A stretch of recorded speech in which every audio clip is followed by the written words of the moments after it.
Maybe if your father actually showed up to things, Grace, you wouldn't be so behind." The classroom went dead silent. 26 third graders froze mid-motion, pencils hovering over half-finished worksheets, because Miss Bradshaw's voice had that particular edge to it that made even the kids who weren't in trouble sit up a little straighter.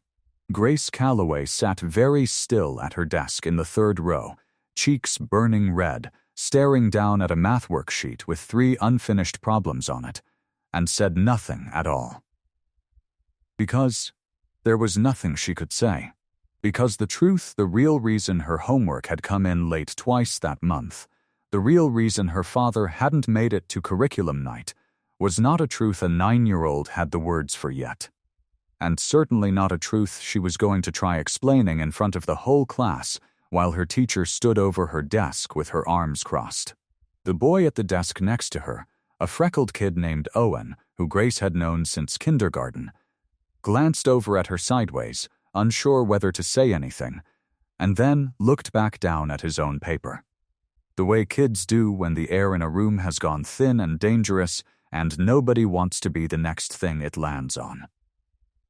Somewhere near the back, someone snorted, quick and involuntary, and Miss Bradshaw's eyes cut in that direction sharply enough that the snort didn't repeat itself.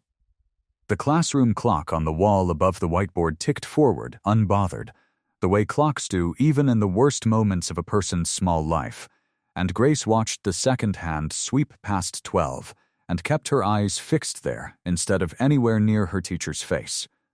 Because if she looked up, she was fairly sure she'd start crying, and crying in front of the whole class felt, in that moment, like it would be the actual end of the world. Miss Bradshaw didn't know that the man Grace's father had been standing beside 2 nights earlier, at 7 o'clock, right when curriculum night was starting, had been a 26-year-old staff sergeant killed in a training accident 3 states away, and that Grace's father had folded that young man's flag into a tight, perfect triangle with hands that did not shake, and placed it into the arms of a mother who could not stop shaking at all. Miss Bradshaw didn't know any of that. Miss Bradshaw knew only what she thought she knew, which was that a single father kept missing things, and that missing things, in her carefully ordered classroom, was a mark against a child whether the child had any say in it or not. She would learn the truth eventually. Everyone on that side of town would learn it, eventually, standing in a cemetery in the cold, watching a man they'd all quietly underestimated do something none of them had the training to do. But that was still weeks away, and on this particular Tuesday afternoon, all Grace Calloway knew was that her whole class was staring at her, and that her face felt like it was on fire, and that she wanted, more than anything else in the world, to disappear into the floor of room 14 and never come back out. It is worth saying, before this story goes any further, that Miss Bradshaw was not a cruel woman. She would spend the rest of that school year, and likely a good deal longer, turning that particular Tuesday over in her mind, trying to understand how a teacher who genuinely cared about her students could have said something so careless to one of them, in front of all the others, without a single moment of pause beforehand. The answer, when it finally came to her, would not be simple, and it would take a funeral, a folded flag, and a grief entirely her own before she understood it fully. But that, too, was still weeks away. David Calloway did not know, that afternoon, that his daughter had come home from school and gone straight to her room without a word, closing the door softer than usual, which in the language the two of them had built over the last 4 years meant something was very wrong. He found out an hour later, sitting on the edge of her bed while she told him, in halting pieces, what Miss Bradshaw had said in front of the whole class, and he felt something in his chest go tight and cold, in a way it hadn't gone in a long time, not since he'd stood in a different kind of formation a long time ago, and watched something happen to someone he couldn't protect. He didn't raise his voice. He never did. Not in front of Grace, not about anything. He just sat with her while she cried the last of it out, And then he made her favorite dinner, the peanut butter sandwiches cut on the diagonal that she still insisted on at 9 years old the way she had at 5, and he told her the same thing he always told her when the world had been unkind to her in a way he couldn't fix that same day. That he was proud of her. That this wasn't about her. And that some grown-ups needed a little more information before they stopped being wrong about things. He did not tell her, that night, exactly where he'd been on curriculum night.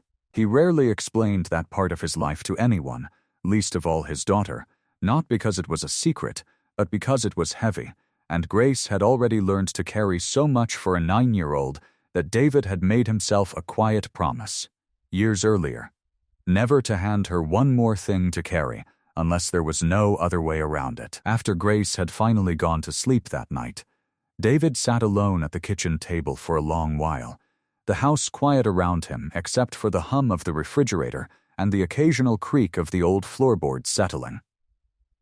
He thought about the staff sergeant's mother from 2 nights earlier, the specific sound she'd made when the flag touched her hands, a sound he still heard sometimes in the quiet moments right before sleep. He thought about how strange it was that the same evening he'd been standing in that cemetery, doing the most important work of his month, his own daughter had been sitting alone in her room absorbing a stranger's careless judgment about exactly that absence. There was no way to reconcile those two truths into something that felt fair, and David had learned a long time ago that not everything in life reconciles into something fair. Some things just sit there, side by side, both true at once, and the only thing left to do is keep showing up for both of them, as best you can. He thought, too, about Miss Bradshaw herself, turning her over in his mind without much anger left in it. Mostly just a tired kind of curiosity about what had made a teacher who was, by every other account, thoughtful and caring, decide so quickly and so completely that he was the kind of father worth quietly building a case against. He didn't have an answer for that yet. He wouldn't have one for another 11 days. He is a man most people on their street would describe, if pressed, as quiet. Reliable. The kind of neighbor who returns a borrowed ladder before you've even finished using it, who waves from his truck but rarely stops to talk, who mows his lawn on Saturday mornings in a rhythm so consistent you could set a clock by it. A typical morning at the Calloway house starts at 5:30, before the sun has fully committed to coming up, with David standing at the kitchen counter in sock feet, packing 2 lunches even though only one of them is a habit left over from years earlier that he's never quite managed to break, so he still makes himself a sandwich most days even though he usually forgets to eat it until his afternoon break at the plant. Grace's lunch gets built with the precision of a man who has learned, through years of trial and error, exactly what a 9-year-old will and won't eat. Turkey, no crusts, cut on the diagonal, an apple sliced into eighths because whole apples take too much biting, a small note tucked into the napkin most mornings, nothing elaborate, usually just a doodle of a sun or a single word like proud. Because David isn't much for long sentences on paper any more than he is out loud. 6:15. Grace comes down the stairs already half-dressed for school.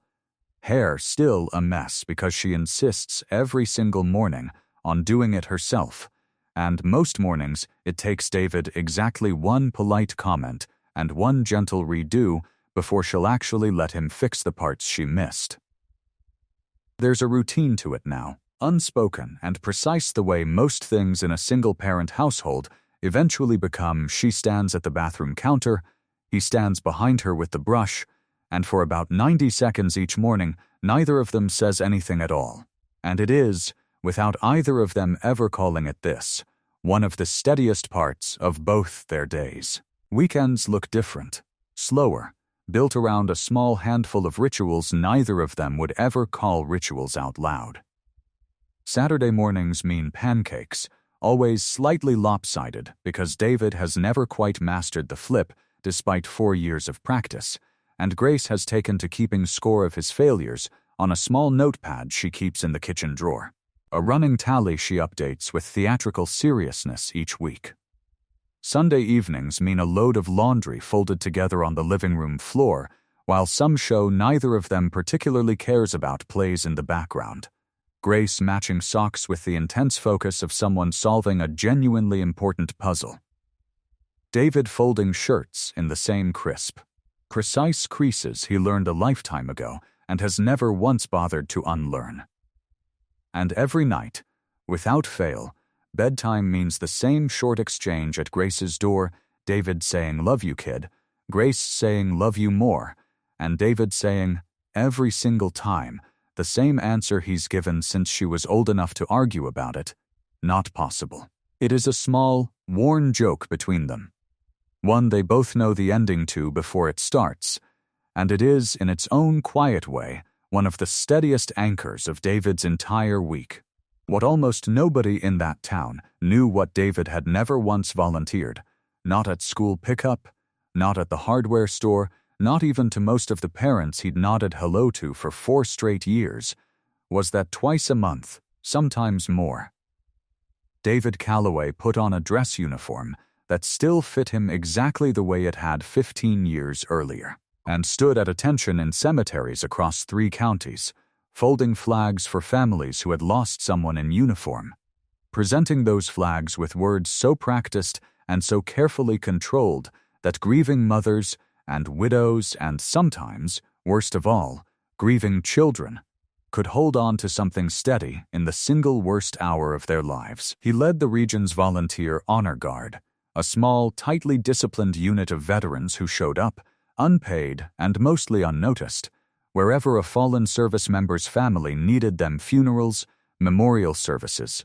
the folding of a flag at a grave that would otherwise have no ceremony at all.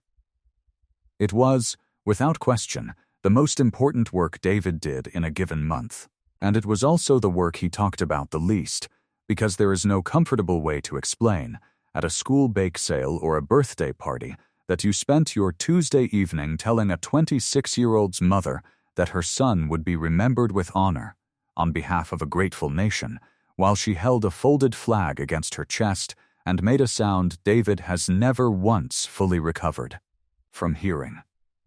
The unit itself numbered 7 on a good week, a loose, dependable collection of men and women who had found, in this particular kind of service, a way to keep giving something back long after their own uniforms had gone into storage.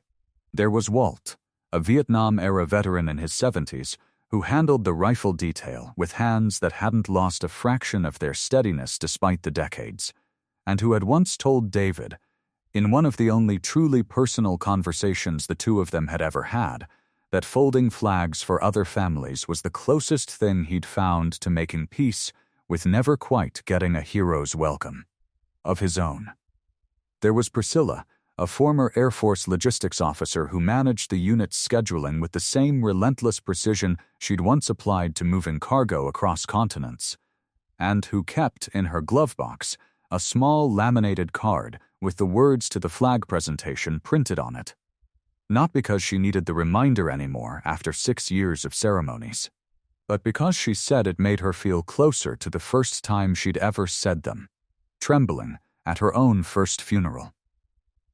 There was a younger veteran named Marcus, barely 30, who had joined the unit less than a year earlier and still sometimes had to step away after a particularly hard ceremony to collect himself before driving home, and whom the older members of the unit looked after with a quiet, unspoken tenderness, the same way any close unit looks after its newest and most tender member. They trained together twice a month in the parking lot behind the VFW hall, running the fold over and over until it became muscle memory rather than thought, practicing the exact cadence of the rifle volley, rehearsing the walk, the turn, the kneel, the presentation, until every motion could be trusted to hold steady, no matter what emotion might be trying to break through underneath it. David had come to think of them, over the years, as something close to a second family, not a replacement for Grace. Nothing could be that, but a group of people who understood.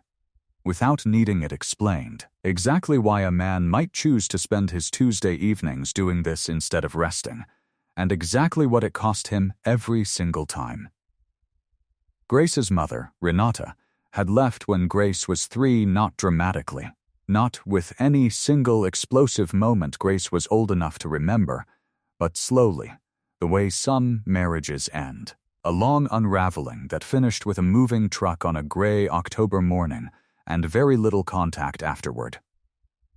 Renata sends a card most birthdays, sometimes with a small gift tucked inside, sometimes just the card itself, and calls a handful of times a year, brief, slightly awkward calls that Grace handles with more grace than her age would suggest, chatting for a few minutes about school and then handing the phone back to her father without much fuss either way. David has never once spoken badly about Renata in front of Grace, not because there wasn't plenty he could have said, but because he decided a long time ago that his daughter deserved to form her own understanding of her mother, at her own pace, without his old hurt coloring it before she'd had the chance. David had raised Grace alone since then, first with the help of his own mother, who had passed 2 years back, and then, increasingly, just the two of them, building the same kind of careful, hard-won rhythm that single parents everywhere learn to build out of necessity. There are mornings that go sideways, the way mornings in any house with one exhausted adult and one small, opinionated child always eventually go sideways. There was the week Grace decided, apropos of nothing, that she would only wear her rain boots to school regardless of weather, and David, too tired from a late ceremony the night before to fight the battle, simply let her, and she wore them for 11 straight days until the novelty finally wore off on its own. There was the Sunday David tried, unsuccessfully, to braid her hair for a school picture and ended up with something Grace herself described, laughing so hard she could barely get the words out, as a bird's nest situation, and they'd both agreed, still laughing, that a ponytail would simply have to do. These are the mornings David holds on to, the small, unremarkable, occasionally ridiculous ones, because they are proof, in a way nothing else quite is, that the two of them are actually managing this, actually building something steady out of a life that could easily have gone a very different way. He worked days as a machinist at the parts plant outside town.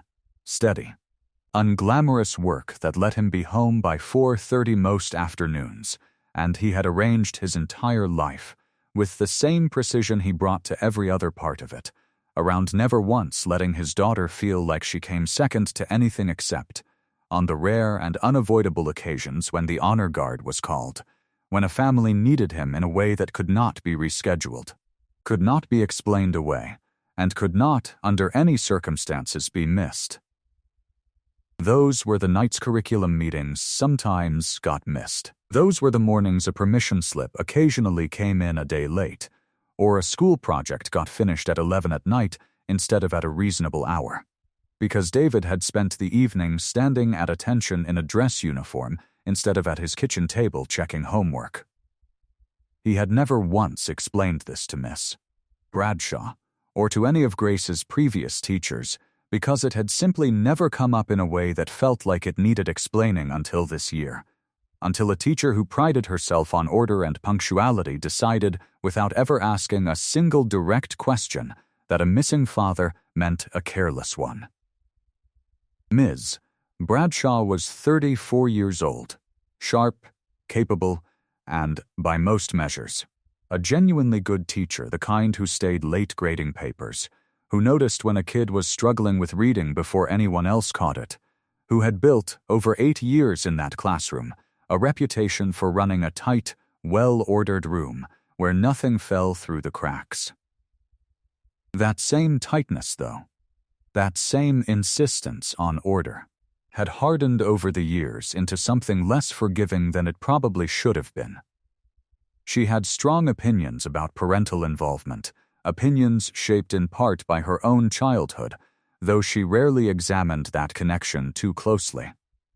Her own father had been, by her account, absent in every sense that mattered present in the house, but never really present in her life, missing recitals and report cards and the ordinary small events of childhood in favor of a job he always claimed was more important. Miss Bradshaw had spent much of her adult life building a classroom, and a life, around the promise that she would never let a child in her care feel invisible the way she once had. She remembers, with a clarity she has never fully shared with a colleague, sitting alone in a school gymnasium at age 8, waiting through an entire third-grade music recital for a father who never showed. Watching every other kid's parents cheer from the folding chairs, while her own seat stayed empty beside her mother's coat. She had told herself walking home that evening that she would grow up to be the kind of adult who noticed the kids whose parents didn't show up, who made sure those kids never felt as invisible in a classroom as she had felt in that gymnasium.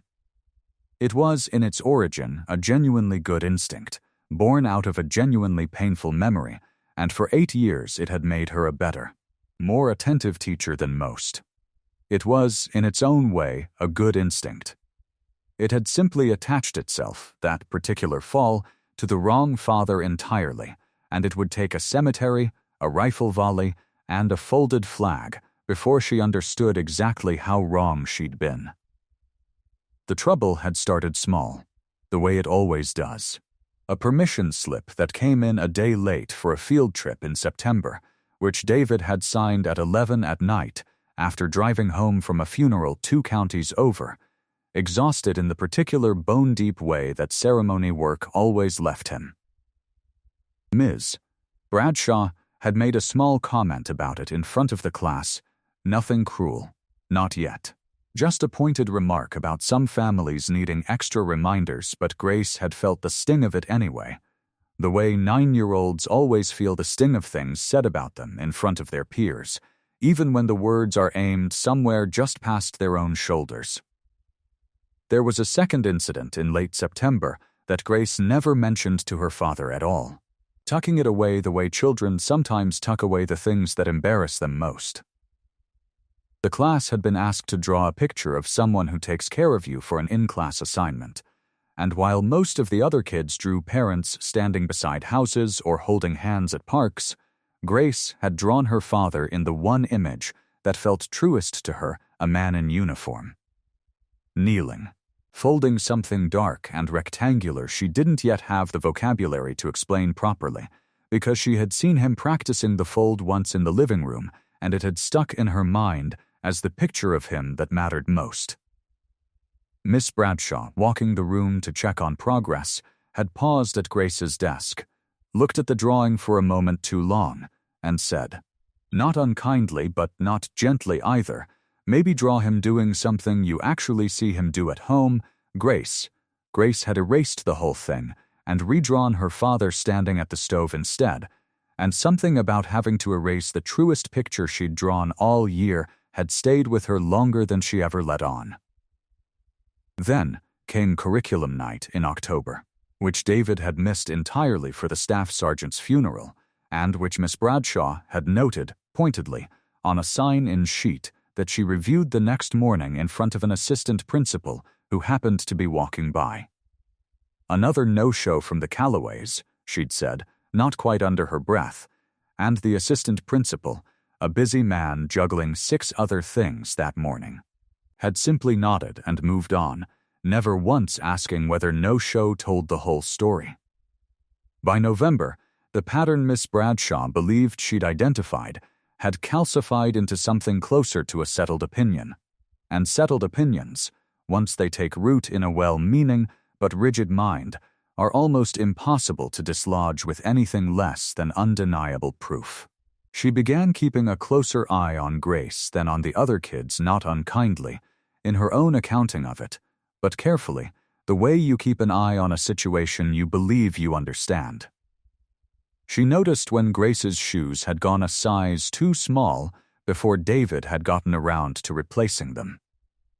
She noticed when Grace showed up one morning with her hair still slightly damp and unbrushed, because David had overslept after a late-night ceremony rehearsal and they'd both been rushing. She even, on one uncomfortable occasion in mid-November, pulled Grace aside privately after class to ask, gently but pointedly, whether everything was okay at home. Grace, caught off guard, had answered honestly, if a little confused. "Everything's fine," she said. "Dad just gets busy sometimes." "Busy doing what, exactly?" Miss Bradshaw had pressed, not unkindly, but with a persistence that made Grace's stomach tighten uncomfortably. "I don't really know all of it," Grace admitted, which was true, since David had never fully explained the ceremony work to her at that age. "He says it's important. He says he'll tell me more when I'm older." Miss Bradshaw had nodded slowly at that, filing the vague, unsatisfying answer away as one more piece of evidence for the story she'd already half-written in her mind. Never once considering that a father protecting his young daughter from the heaviest parts of grief work might sound, from the outside, uncomfortably similar to a father with something to hide.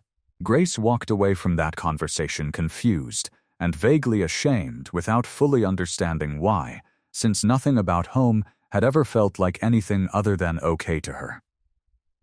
Each small observation slotted neatly into the story Miss Bradshaw had already decided was true, and none of them, taken alone or together, was ever run past the one person who could have explained every single detail in about 30 seconds.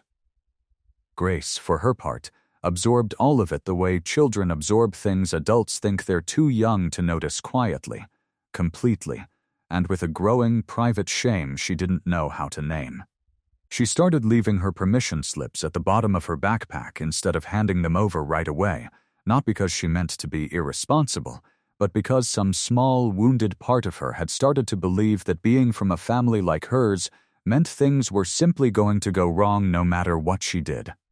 She stopped raising her hand as often in class. She started saying, when other kids asked why her dad hadn't been at this event or that one, some version of "he's just busy," flat and closed. Because the real answer felt too big and too strange to explain to a room full of 8- and 9-year-olds who had never had to think about what an honor guard was. There was one person who never once treated her differently. And that was her best friend, Priya, who sat 2 desks over and who had known Grace since the two of them had bonded, back in 1st grade, over a shared, fierce love of a book series about a girl detective neither of them would admit they were starting to outgrow. Priya's parents were the opposite of absent loud, involved, at every school function with a camera and a folding chair, and it would have been easy for a kid like Priya, surrounded by that kind of constant visible involvement, to absorb some version of Miss Bradshaw's quiet judgment without ever meaning to. She didn't. When Grace went quiet at lunch after the worksheet incident, refusing to talk about it, Priya didn't push. She just scooted her tray closer, offered half her sandwich the way she always did on days Grace's own lunch looked a little sparse, and started talking, deliberately, about something else entirely a new episode of a cartoon they both watched. A rumor about the class hamster.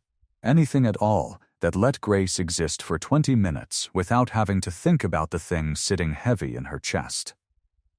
It was Priya, in fact, who noticed something the rest of the class had missed entirely: a small, dog-eared photograph Grace kept tucked inside the front cover of her reading journal. Of her father in a dress uniform standing beside several other men in matching uniforms, all of them formal and solemn in front of a flag. Priya had asked about it once, gently, and Grace had said only that it was from one of Dad's things, unwilling or unable to explain further.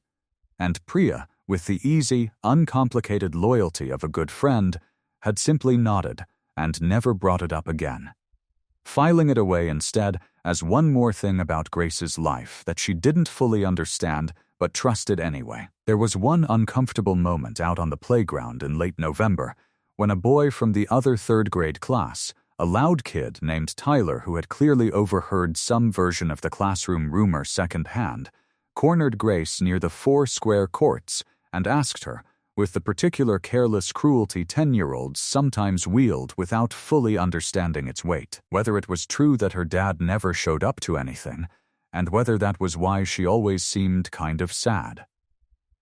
Grace had gone stiff and quiet, unsure how to answer a question built entirely on a false premise, and it was Priya, materializing at her side almost instantly, who stepped between them with her hands on her hips and told Tyler, flatly, that he didn't know what he was talking about, and should probably stop repeating things he'd heard from other people who also didn't know what they were talking about. Tyler had backed off, more surprised by Priya's directness than by anything Grace herself had said, and the two girls had walked away toward the swings without either of them saying much about it afterward. Though Grace had reached over at one point and squeezed Priya's hand, briefly, a small, silent thank you that Priya had returned without needing any further explanation. It was, in its own small way, exactly the kind of quiet defense Grace never got to see her father offer on his own behalf. Because David rarely defended himself against anything, and it meant more to her than she ever fully articulated, even to Priya herself. David noticed the change in his daughter before he understood the cause of it. He noticed she'd gone quieter at dinner, that she'd stopped chattering on about her school day the way she used to, that she flinched, almost imperceptibly, whenever the subject of school came up at all. He asked, gently, more than once, whether everything was all right, and Grace, protecting him the way children sometimes instinctively protect the parents they love most, told him everything was fine.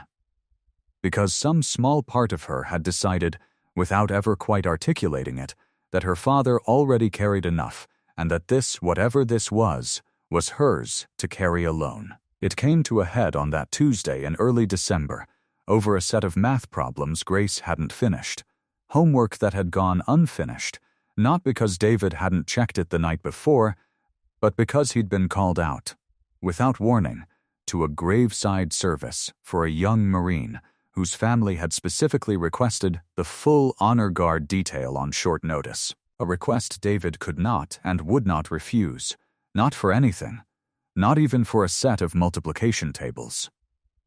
He had come home past 10 that night, and Grace had already been asleep for an hour. Homework only half done on the kitchen table, and by the time David checked it in the morning rush, there hadn't been time to finish it before the bus came. Maybe if your father actually showed up to things, Grace, you wouldn't be so behind, Miss, Bradshaw had said, standing over Grace's desk, with the unfinished worksheet in her hand, in front of the entire class, and the words had landed exactly as hard as words like that always land on a child who has spent months already believing some quiet, ugly version of them might be true. Grace didn't cry in class. She held it together, the same careful, practiced way her father held things together, all the way through the rest of the school day, all the way through the bus ride home, all the way up the front walk of their small house with the porch swing David had built the summer she turned 6. It wasn't until she was safely behind her own bedroom door, sitting on the edge of her bed with her backpack still on, that the whole thing finally broke loose, and by the time David got home from work and found her there, red-eyed and quiet in the particular way that meant something had gone badly wrong, she'd been sitting like that for the better part of an hour. He sat down beside her on the bed without saying anything at first, the way he'd learned to do, giving her room to find the words in her own time rather than pulling them out of her before she was ready.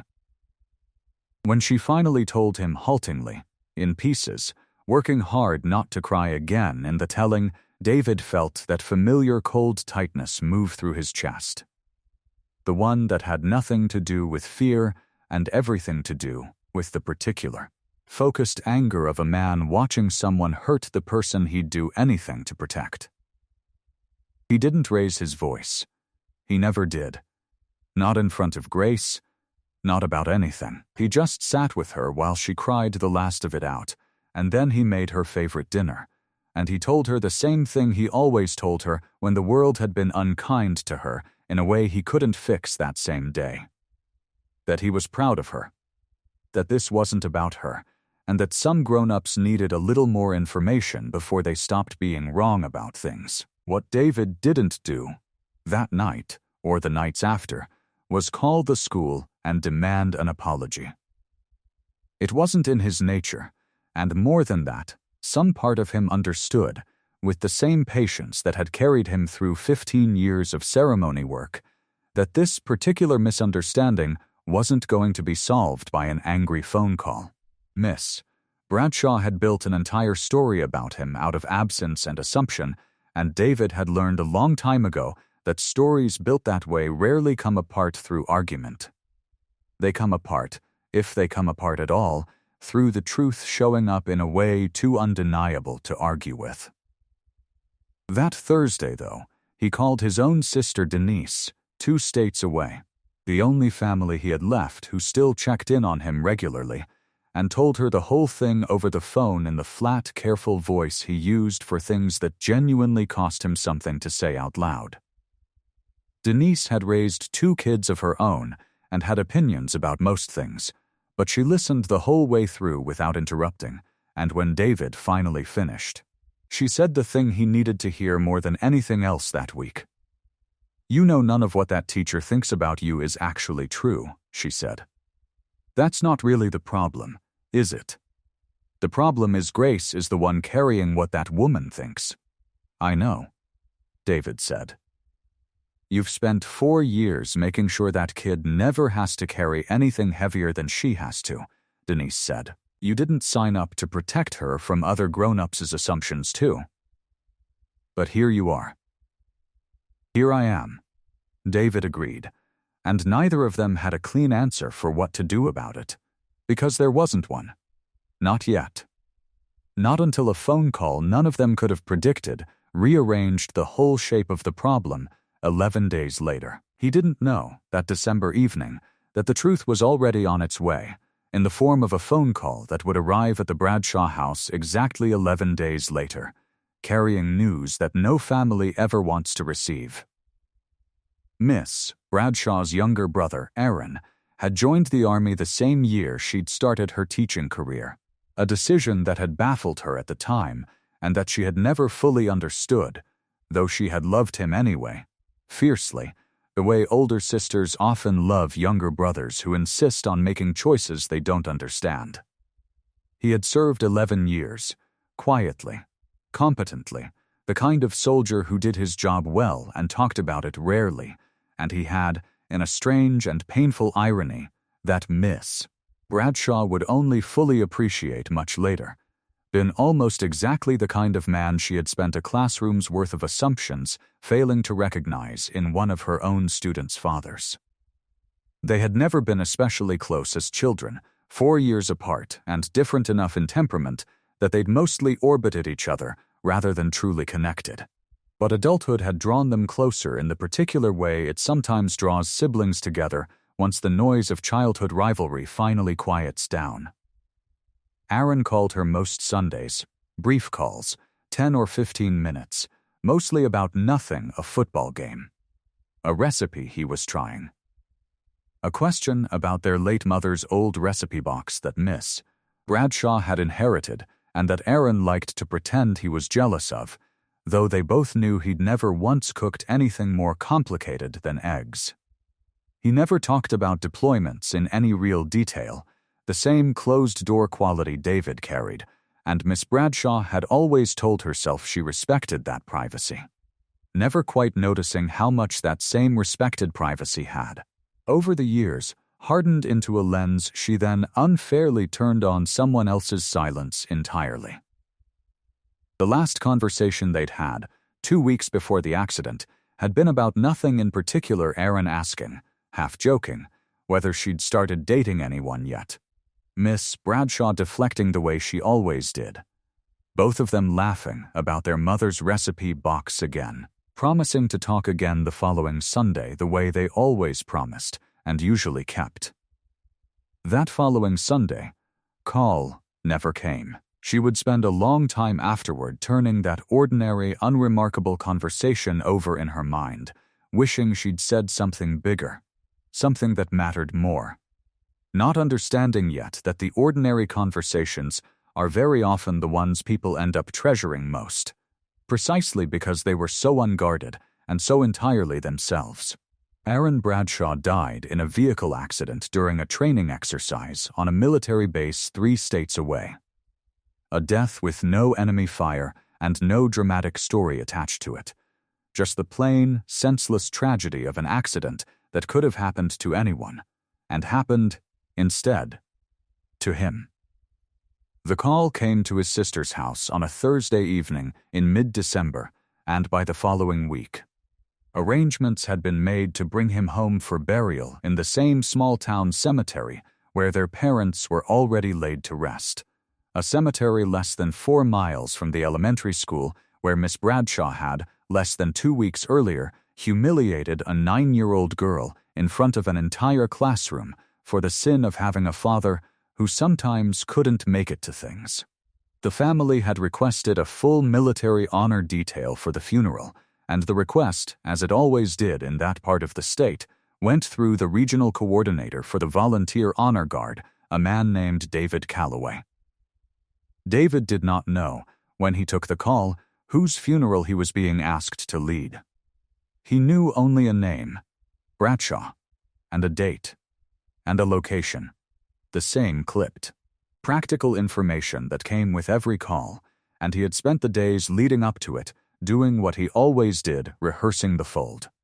Checking the rifle detail's schedule, making sure every uniform in the unit was pressed, and every boot was polished to the standard the fallen deserved, regardless of who they were or who their family turned out to be. That same night, in a house 2 towns over, Miss Bradshaw sat with her mother, going through old photographs of Aaron, laying them out across the kitchen table, one by one. Aaron, at 8 years old, missing his front teeth. Aaron in his high school football jersey. Aaron in his dress uniform at basic training graduation, grinning the same easy grin he'd had his whole life. Her mother kept picking up each photo, holding it for a moment, setting it back down, unable to settle on which ones should go in the memorial slideshow the funeral home had asked for. Miss Bradshaw found herself, more than once that night, reaching for her phone to call Aaron before remembering, all over again, in that specific fresh wave of grief that never seems to fully stop ambushing the newly bereaved, that there was no longer anyone on the other end of that number. She thought, sitting there at her mother's kitchen table, about how strange it was that tomorrow, strangers in uniform would fold a flag for her brother. People who had never met him, never known his laugh or his terrible taste in music or the way he always called on Sundays even when he had nothing much to say. She found some comfort in the idea, distantly, that this was apparently how it worked for military families, that even strangers would show up to make sure Aaron's service was honored properly.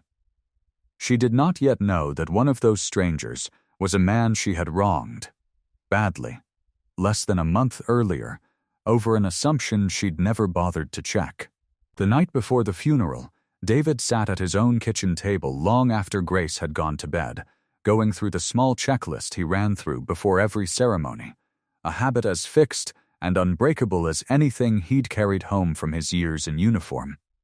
He laid out the dress uniform on the ironing board and pressed it himself, the way he always did, refusing to let anyone else touch that part of the process even when offers came.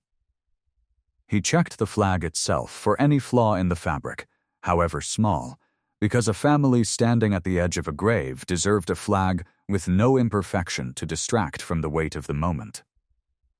He practiced the fold twice in the quiet of his own living room, not because he needed the practice after 15 years of doing it, but because the ritual of practicing had become, for him, its own kind of prayer, a way of making sure his hands, his voice, his whole bearing would be steady enough to give a grieving family exactly what they needed and nothing less.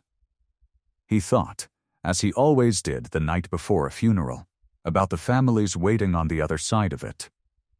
He didn't yet know their names, didn't know the shape of their grief, only that it would be waiting for him in the morning, raw and enormous, and that his job, for the length of one ceremony, was to be the single steadiest thing in the worst hour of their lives.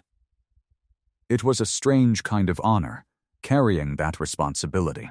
and David had never once, in 15 years, found a way to explain to anyone outside his unit exactly what it cost him and exactly what it gave back in equal measure.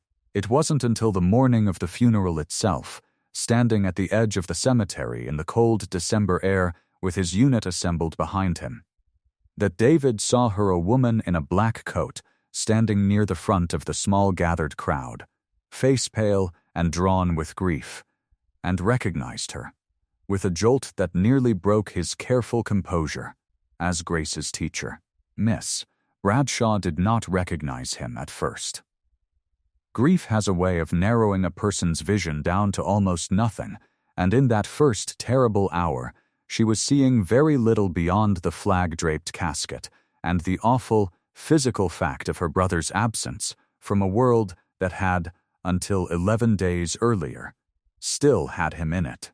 The rifle volley came first, 3 sharp reports cracking out across the frozen grass, each one landing in her chest like something physical, and then the long, mournful notes of taps began, drifting out over the rows of headstones under a sky the color of old pewter, and she stood there with her mother's hand gripped tight in her own, unable to feel her own feet in the cold, unable to feel much of anything except the specific enormous weight of watching her little brother's casket sit there, flag-draped, final.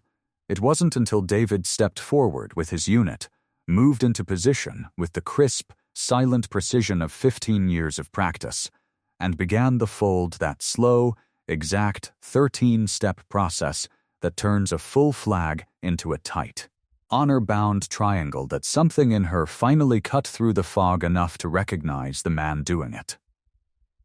She watched his hands move with a steadiness that seemed almost impossible given the cold, given the gravity of what he was doing, given that this was, for him, simply Tuesday's work.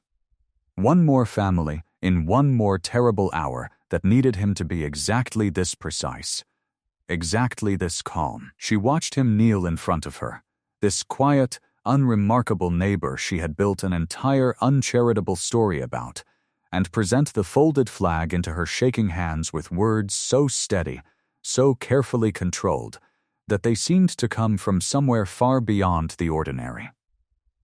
On behalf of the President of the United States Army, and a grateful nation, please accept this flag as a token of appreciation for your loved one's honorable and faithful service. His voice did not waver once. His hands, folding and presenting that flag to a woman he recognized, a woman who had made his daughter cry 2 weeks earlier, did not shake at all. Because whatever anger or complicated feeling he might have carried into that cemetery, none of it belonged anywhere near this moment, and David Calloway had spent 15 years learning exactly how to set every other feeling aside for the 1 hour that mattered most. Miss Bradshaw did not fully process, in that moment, who she was looking at. It wasn't until the rifle volley had sounded, until taps had finished its long, mournful note across the cold cemetery air, until the crowd had begun to disperse in the particular slow, stunned way that funeral crowds always disperse, that she found herself standing directly in front of him, flag clutched against her chest, and said, in a voice barely above a whisper, "Your Grace's father." "Yes, ma'am," David said, quiet and even, the same tone he'd have used with any grieving family member, because whatever else was happening underneath the surface, this still was not the moment for anything else. She looked down at the flag in her hands, and then back up at him, and something in her face began, visibly, to crumble, not just from the grief she was already carrying, but from the sudden, sickening understanding of exactly what she had accused this man of. Exactly what kind of assumption she had built, brick by careless brick, on top of a father who had spent that entire fall doing precisely this, over and over, for families just like her own. "I didn't know," she said, and her voice broke on the words. I said things about you. To Grace. In front of the whole class. I didn't know you were." She couldn't finish the sentence. She didn't need to. David was quiet for a long moment, standing there in his dress uniform in the cold, watching a woman who had hurt his daughter fall apart in front of him at the worst hour of her own life. And he found, somewhat to his own surprise, that whatever anger he'd been carrying for 2 weeks had nowhere left to go. Grief has a way of doing that too, of making old grievances feel suddenly achingly small next to the raw fact of loss. "I'm sorry about your brother," he said instead, because in that moment it was the only thing that mattered, the only thing true enough to say. "He was Army?" 11 years, she managed. He never talked about it much either. "They usually don't," David said, and something passed between them, then not forgiveness yet, not exactly. That would come later, and would need to be earned properly, in daylight, away from a fresh grave, but the first small thread of understanding between two people who had, until that exact moment, known almost nothing true about each other at all. He didn't say anything else about Grace that day. It wasn't the place for it. And David had never once believed in using someone else's worst hour to make his own point, no matter how badly that point had needed making. He simply finished the ceremony, helped his unit break down their equipment with the same quiet efficiency he brought to everything, and drove home in silence, turning the whole strange, terrible coincidence of the day over in his mind the entire way. There is a reason David Calloway does this work. One he has never fully explained to anyone outside the small circle of veterans who make up his unit, and it goes back further than Grace, further than his marriage. Back to a spring afternoon 15 years ago, when he stood in a different formation entirely, watching a flag get folded for a friend of his named Terence Okafor. A quiet, easygoing kid from Baton Rouge who had died 2 weeks before his enlistment was set to end, in an accident that had nothing to do with combat and everything to do with the plain, senseless cruelty of timing. David remembers standing at attention that day, barely 23 years old, watching an older sergeant fold that flag with hands that trembled just slightly at the very end, and thinking, with the sudden clarity that grief sometimes brings, that somebody should be doing this work who could do it without their hands shaking. Somebody should be able to give a family that one steady thing in the middle of the worst day of their lives. He didn't become that somebody right away. It took years of his own service finishing out, years of civilian life settling in around him, years of watching his own marriage come apart in slow motion, and Grace arrive in the middle of it, small and entirely dependent on him in a way that reordered every priority he'd ever had. But when a friend from his old unit reached out, not long after Grace turned 5, asking if David would consider joining the Regional Volunteer Honor Guard, something in him had recognized the invitation immediately for what it was: not an obligation, but a chance, finally, to be the steady hands he'd wished for at Terence Okafor's funeral all those years earlier. He trained for it the way he trained for everything, methodically, exhaustively, until the fold became something his hands could do without his mind having to direct them, until his voice could deliver those same 24 words on behalf of the President of the United States without wavering, no matter what was happening underneath the surface. He has done this now for a family who lost a father, for a family who lost a mother who served, for 3 separate families who lost sons barely older than boys, and every single time, without exception, he has carried a piece of that grief home with him afterward, quietly, the way you carry anything you've been trusted with. He has never once told Grace the full weight of what those ceremonies cost him. He tells her only the practical parts: that a family needed help, that it was important, that he'd explain more when she was older, because he made a promise to himself a long time ago that he would protect his daughter's childhood from the heaviest parts of what he carries for as long as he possibly could. The same way, in its own strange mirror, that Grace had spent that whole difficult fall trying to protect him from the weight of what she was carrying too. Neither of them, most days, fully realized they were doing the same thing for each other, in opposite directions, at the exact same time. It was this history, this whole unspoken architecture of duty and grief and quiet devotion, that stood behind David that cold December morning as he folded a flag for a stranger who turned out not to be a stranger at all, and it is this same history that made it possible for him, standing in front of a grieving woman who had wronged his daughter, to feel something closer to recognition than anger, because David Calloway understood, better than almost anyone in that cemetery, exactly what kind of hole a sudden loss, like Aaron Bradshaw's tears into the middle of an ordinary family, and he had spent 15 years making it his life's quiet work to stand in that hole for a few minutes and hold it steady for the people left behind. Back at the VFW hall later that afternoon, breaking down equipment after the ceremony, David told his unit, briefly and without much elaboration, about the strange coincidence of the day that the sister of the fallen soldier turned out to be his own daughter's teacher, the same teacher who'd humiliated Grace in front of her whole class 2 weeks earlier. Walt, listening while he cleaned the rifles with the same unhurried care he brought to everything, shook his head slowly. "Funny how that works sometimes," he said.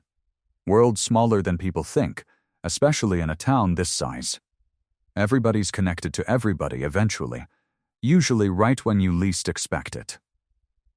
Priscilla, folding the unit's spare flags into their storage cases, asked the question David himself had been turning over since the graveside. "You going to say anything to her about Grace, now that you know who she is?" "Already did, a little," David said. "Not much. Wasn't the day for it." "No," Priscilla agreed, "but it might open the door for the right day." Marcus, the youngest of them, had been quiet through most of the exchange, still visibly shaken the way he sometimes was after a hard ceremony, and he spoke up now with the particular bluntness that came from not yet having learned all the careful diplomacy the older members practiced. "I don't know how you did that today," he said to David. "Knowing what she'd said about your kid, folding that flag for her like none of it mattered."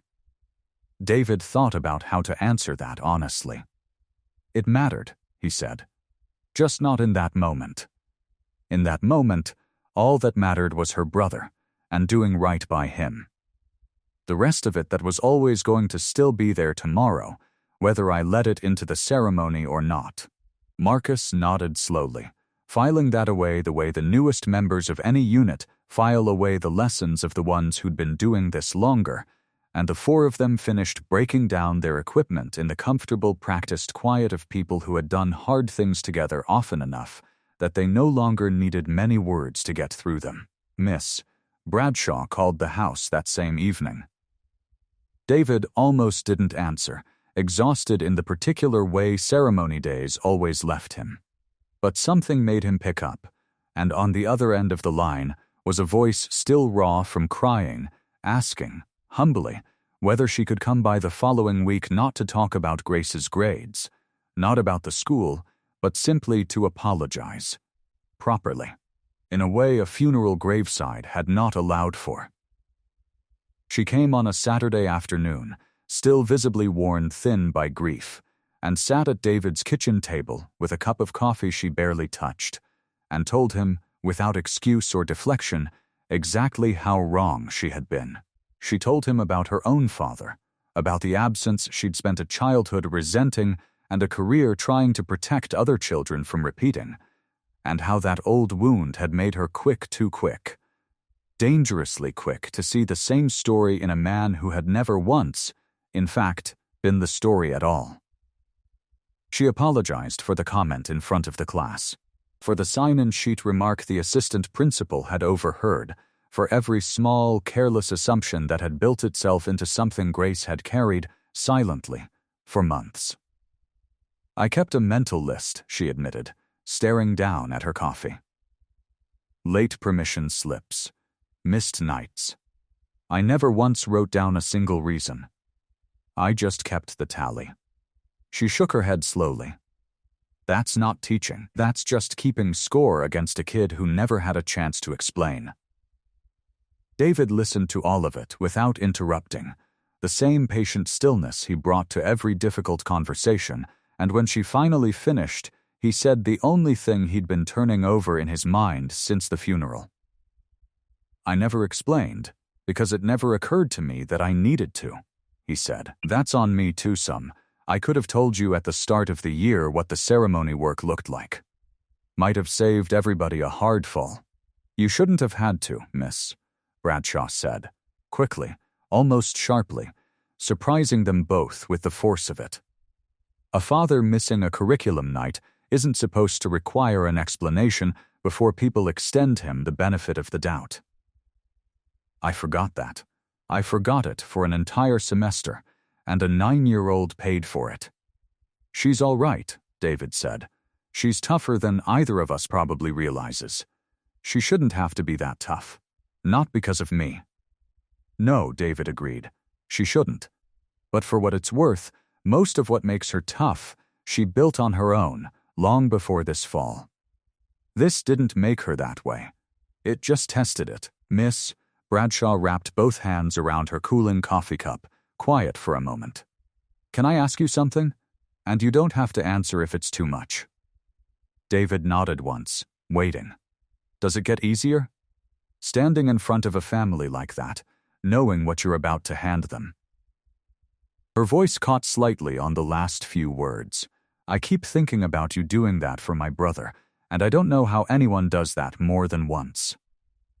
David considered the question with the same care he gave most things worth answering honestly. "No," he said. "It doesn't get easier. But you get steadier at carrying it, which isn't the same thing as it weighing less. Some weeks it's heavier than others. Your brother's was heavy. They're not all that heavy, but the ones that are stay with you a long while." "Miss," Bradshaw nodded slowly, absorbing that, and something in her posture eased slightly, as though some small part of her had needed to hear that the weight of it was real, was allowed to be real, even for the person doing the folding. David didn't have an easy answer for that, because in some ways she was right, and he'd never once believed in offering easy answers where none actually existed. He let the silence sit there for a moment instead, the way he let most hard things sit before responding to them. And then, he asked the question that mattered most. "What do you want to do about it?" "I owe her the apology more than I owe you one," she said. "Would you let me give it to her? Properly, in front of the class, the way I did the damage." David thought about that for a long moment, weighing it the way he weighed most things, carefully, with his daughter's well-being at the center of every angle. "That's up to her," he finally said. "Not me. If she wants that, I'll support it. If she'd rather it stay between the two of you, I'll support that too." Grace, when asked, thought about it for almost a full day before she gave her answer. She was 9, and 9-year-olds carry a fiercer, more exacting sense of justice than most adults give them credit for, and in the end what she decided was this. She didn't need the whole class to hear an apology to feel better. She just needed Miss Bradshaw to actually know her, to know that her dad wasn't absent.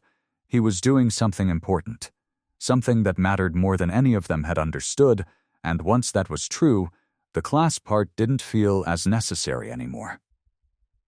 She told Priya about the whole thing that same week, sitting cross-legged on Grace's bedroom floor with a bag of pretzels between them, and Priya, who had been quietly furious on Grace's behalf for months without ever saying much about it out loud, listened to the entire story: the funeral, the flag, the recognition, the apology David had described to her in simple terms, with wide, serious eyes.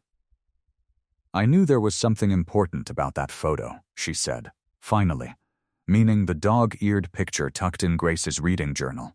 "I just didn't want to bug you about it." "You never bugged me about anything," Grace said. "That's kind of the whole point of you." Priya grinned at that, pleased in the uncomplicated way 9-year-olds are pleased by simple, true compliments, and then grew serious again.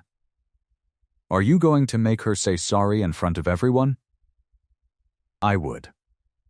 Grace thought about it, turning a pretzel over in her fingers. "I don't think I need everyone to hear it," she finally said. "I just need her to actually know me. That's different than everyone knowing."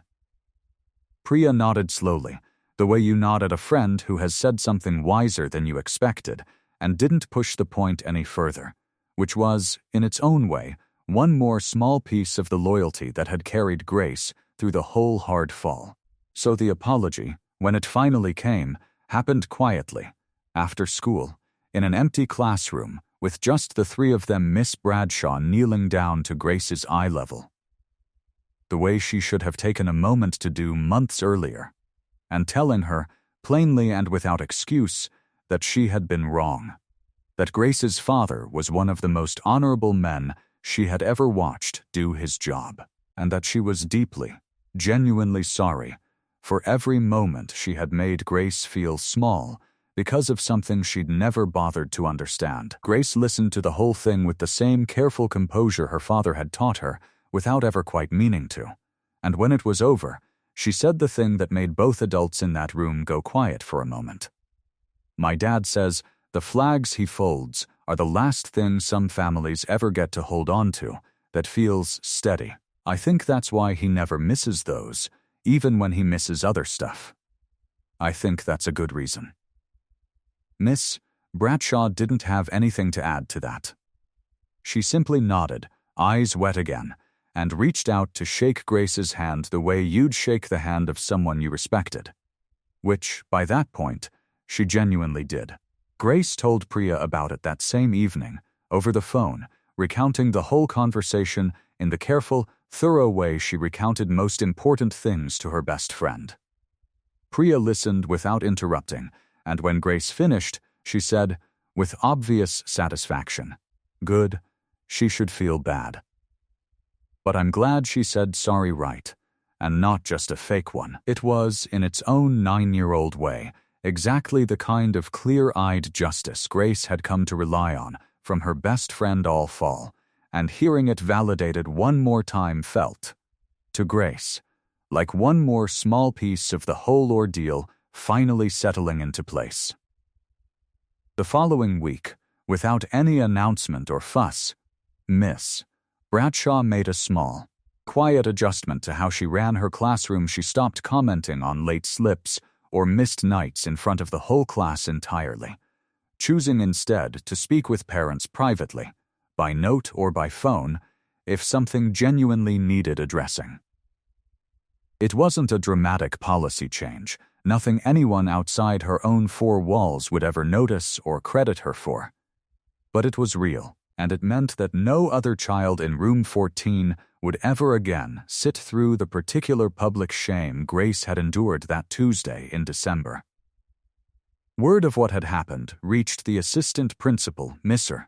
Delgado, within a few weeks, the way word tends to travel through a small school building, no matter how quietly people try to keep things contained. He found David at pickup one afternoon in January, and though he'd never had more than a passing hallway conversation with him before, he crossed the lot deliberately to catch him before he got to his truck.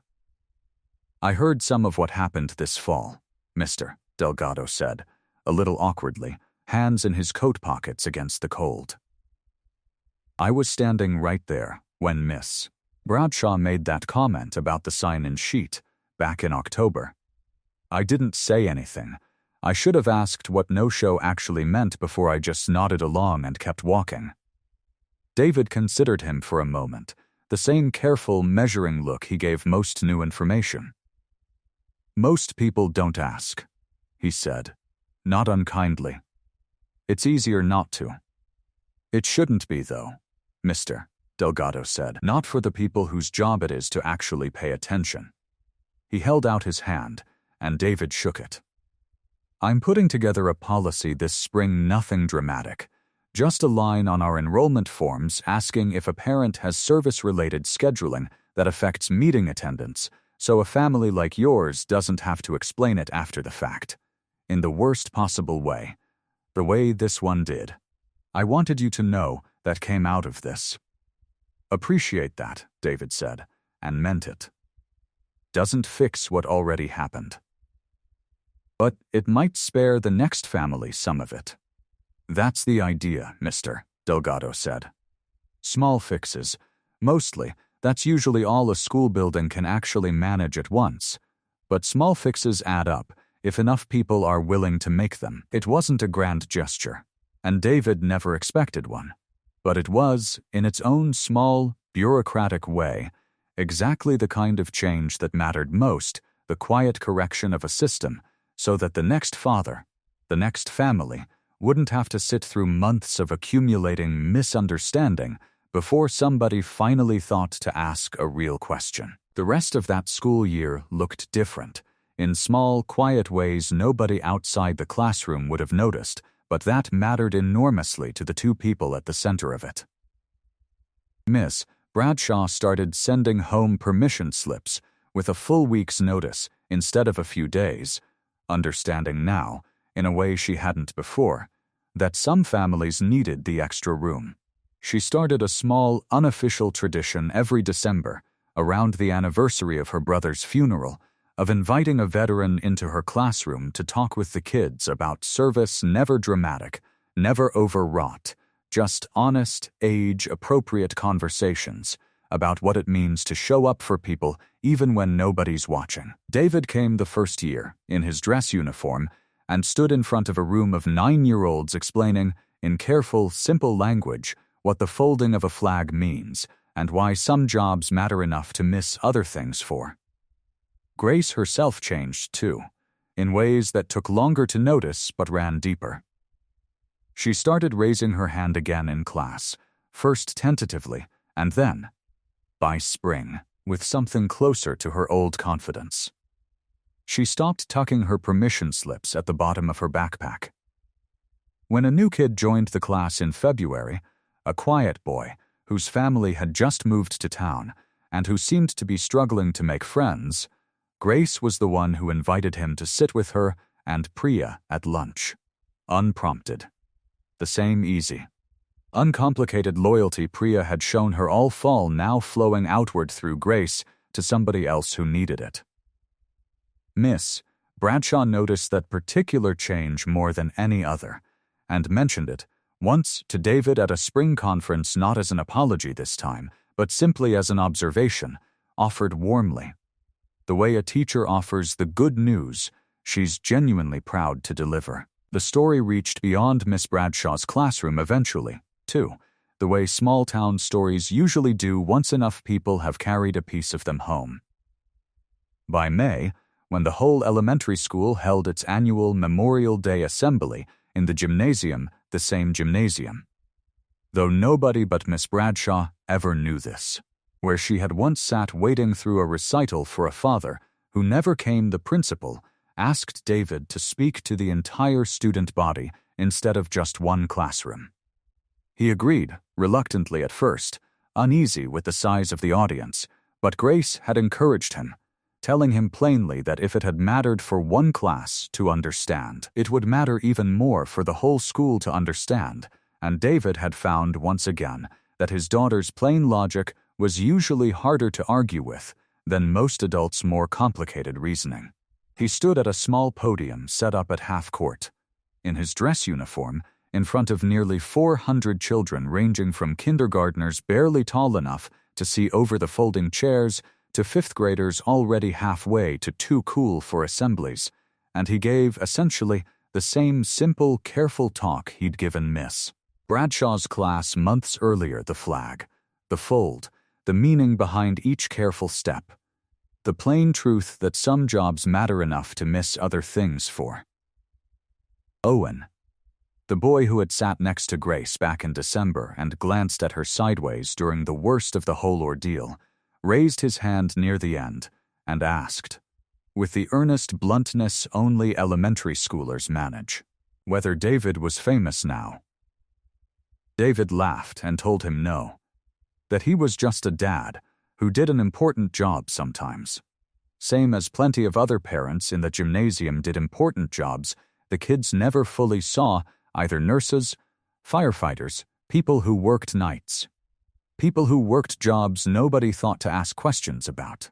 Most of the important work in the world happens quietly, he told the assembled kids, which is exactly why it's worth learning to ask a real question instead of guessing, when you notice somebody's missing something you think they should have been at. Miss Bradshaw sat near the front with her class, and when David finished and the gymnasium erupted into the loud, enthusiastic applause of several hundred children who'd just watched something they found genuinely fascinating, she found herself crying quietly again. Though this time it was a different kind of crying than the one at her brother's graveside, something closer to gratitude. And something closer, too, to a strange, humbling kind of pride in a man she had once, so carelessly, misjudged. Afterward, in the crush of children filing back to their classrooms, Grace found her way to her father's side, and Priya found her way there too, and the three of them stood together for a moment near the gymnasium doors, while teachers herded the rest of the school back to their rooms.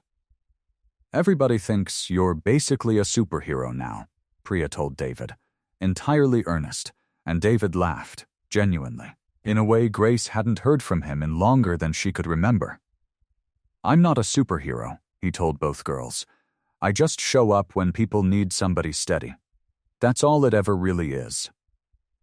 "That's basically what a superhero is, though," Priya said, with the flat, unshakable certainty of a 9-year-old who has decided something is true and sees no reason to reconsider it.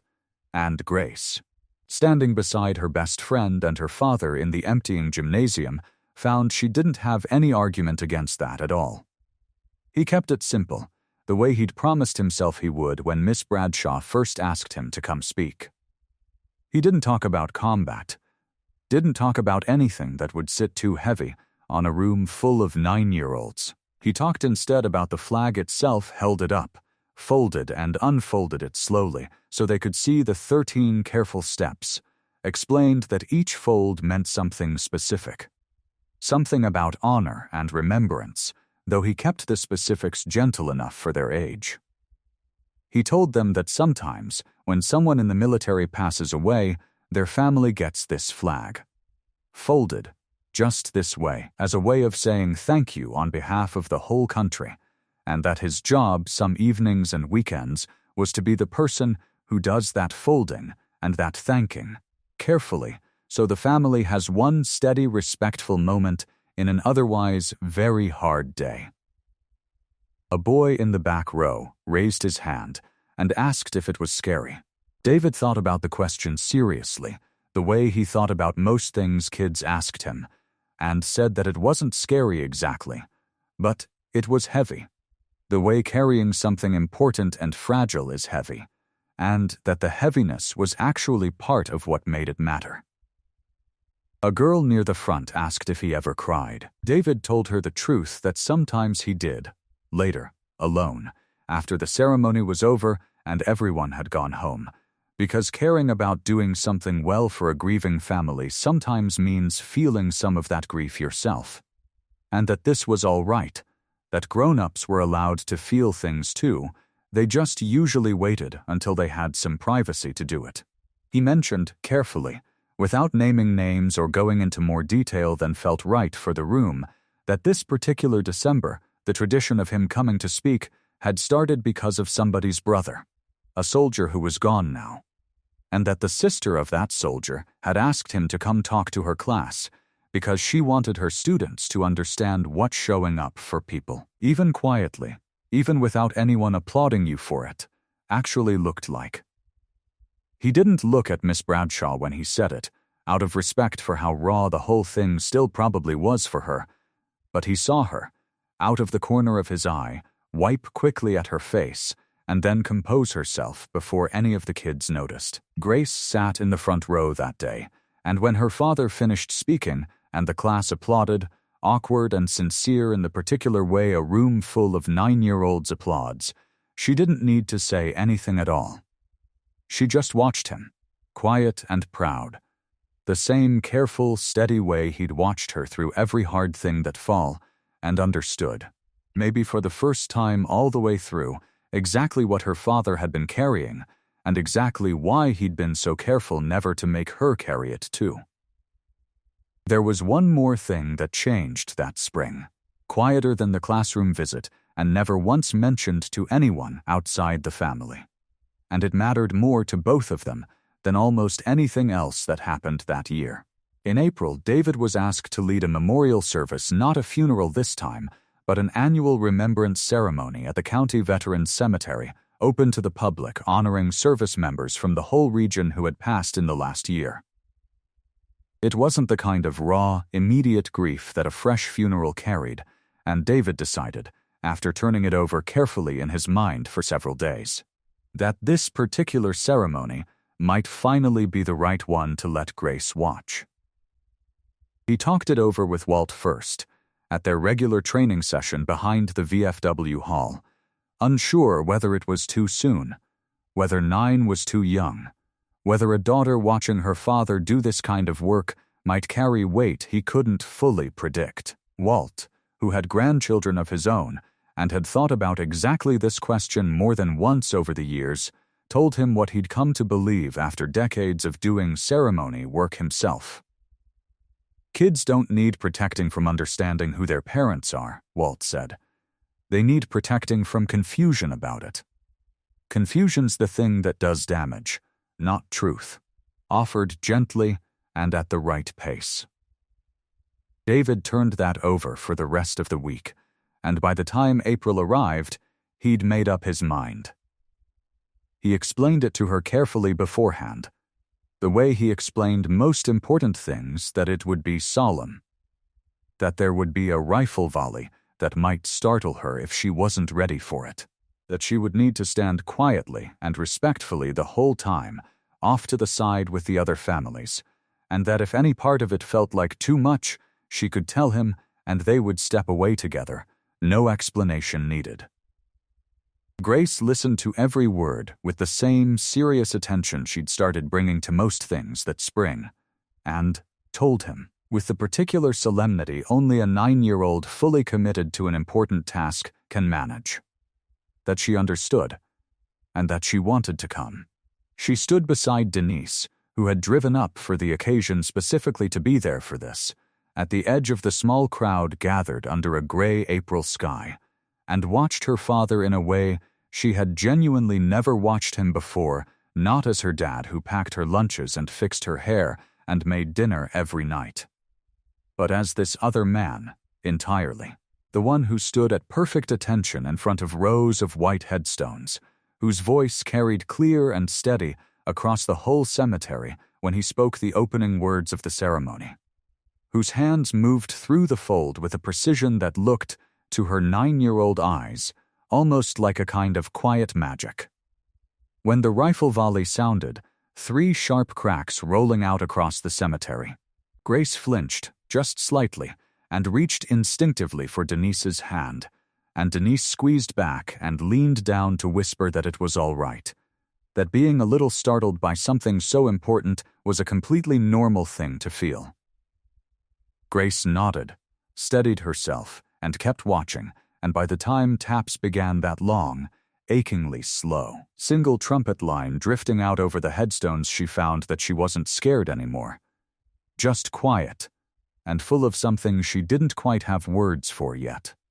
Something that felt a little like pride, and a little like sadness, and a little like understanding something enormous for the very first time. Afterward, once the small crowd had begun to disperse, and David had finished the quiet, practiced work of breaking down the ceremony with his unit, he found Grace waiting for him near the edge of the parking lot, standing very still, watching him approach.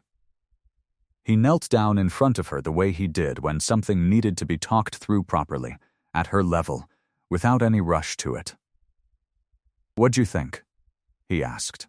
Grace considered the question with real seriousness, the way she considered most things that spring.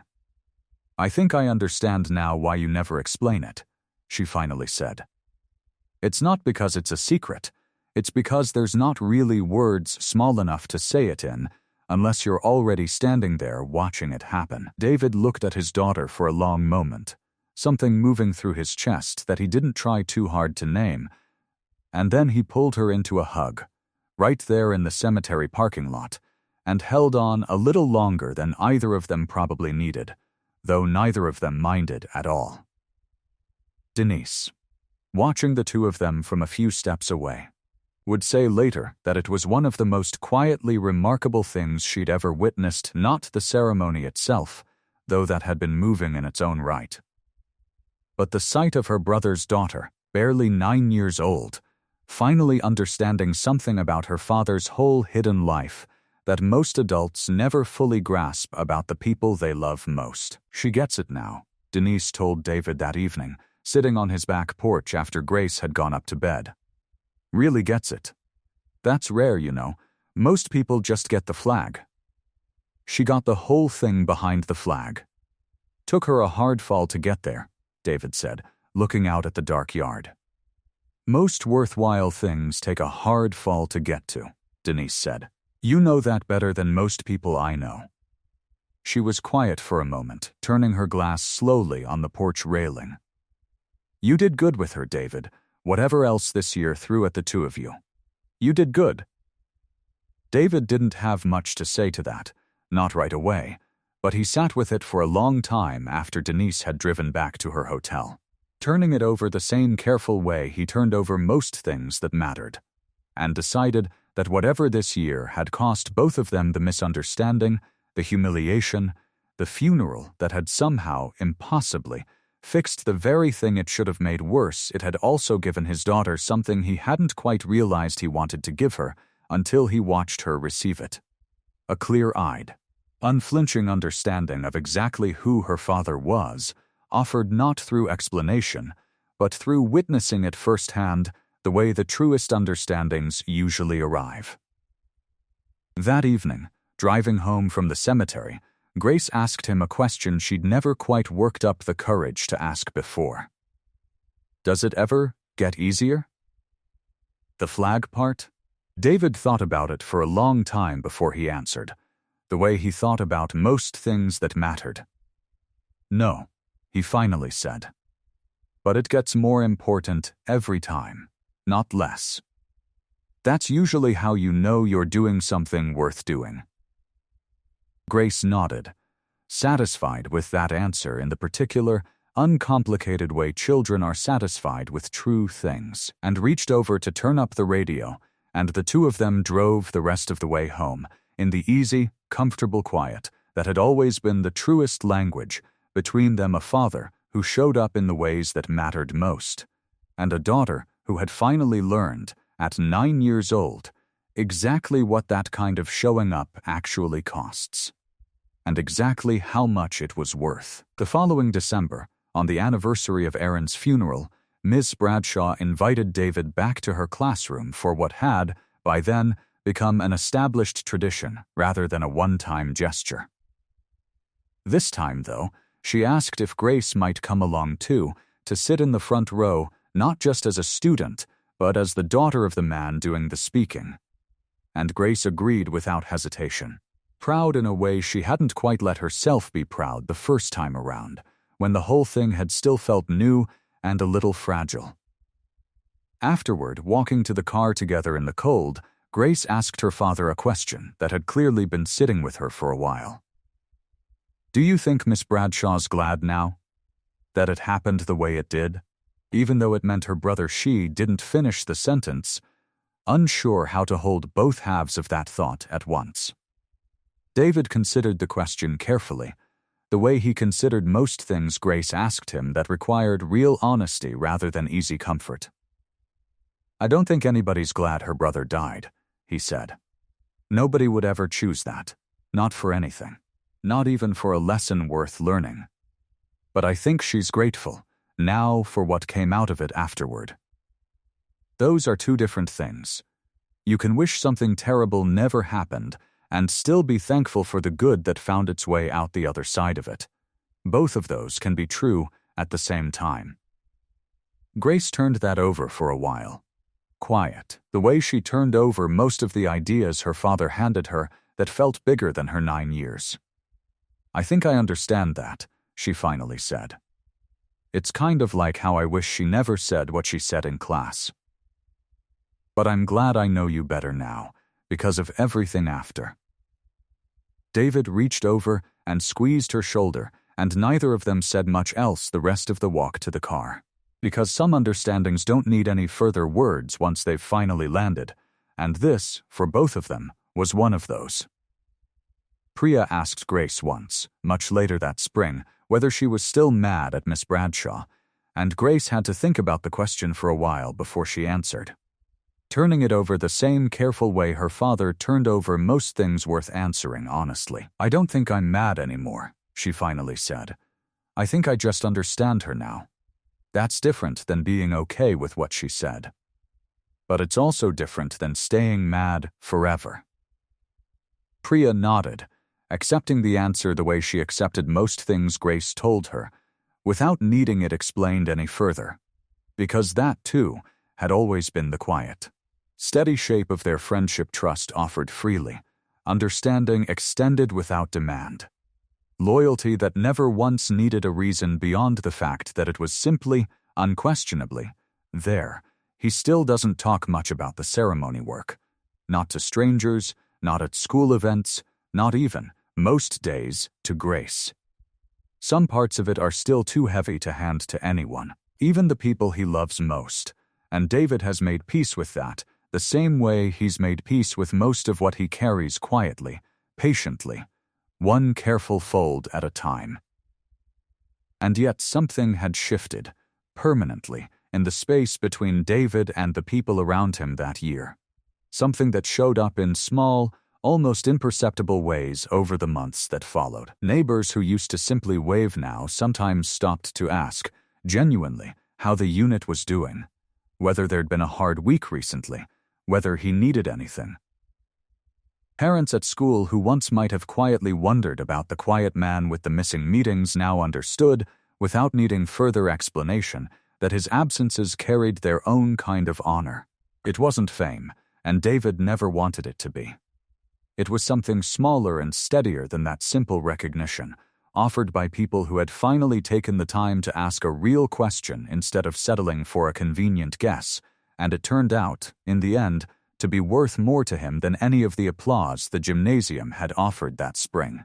But on the evenings he comes home from a ceremony now, worn thin in that particular bone-deep way the work always leaves him, he finds Grace waiting at the door more often than not, and she doesn't ask him for details he isn't ready to give. She just wraps her arms around his waist, the way she has since she was small enough to only reach that high, and holds on for a moment longer than she used to, and David has come to understand that this, too, is its own kind of ceremony, smaller, quieter, entirely their own, but no less steady for how little either of them ever says about it out loud. There is a particular kind of quiet that settles over the Calloway house on the evenings after a ceremony. One David has come to recognize the way you recognize weather. Grace has learned it too. In her own way, learned to leave a light on in the kitchen for him. Learned not to ask too many questions on those nights. Learned that sometimes the kindest thing she can offer her father is simply her presence in the next room, doing homework or reading. Letting him know without saying, so that he isn't carrying the evening alone, even if he's carrying most of what's in it. It is not a lesson either of them ever sat down and taught the other directly. It is the kind of lesson that grows, slowly, out of years of small, ordinary days, the way most of the truest things between a parent and a child usually do. Walt likes to say, at the end of a hard ceremony, that the work isn't really about the folding at all, that the folding is just the visible part. The part people can see and understand and thank you for. The real work, he says, is everything underneath it. The years of practice that make the hands steady. The discipline that keeps the voice from breaking. The quiet, unglamorous choice, made over and over, to show up for people in the worst hour of their lives and ask nothing in return. David has come to believe that raising Grace alone has, in its own way, asked something similar of him years of practice. Steadiness built one ordinary morning at a time. A quiet, unglamorous choice made new every single day to show up for the one person who has always mattered to him most. Nobody folds a flag for that kind of work. Nobody hands you a case with a medal in it. But David Calloway has never once needed either of those things to know exactly what the work was worth.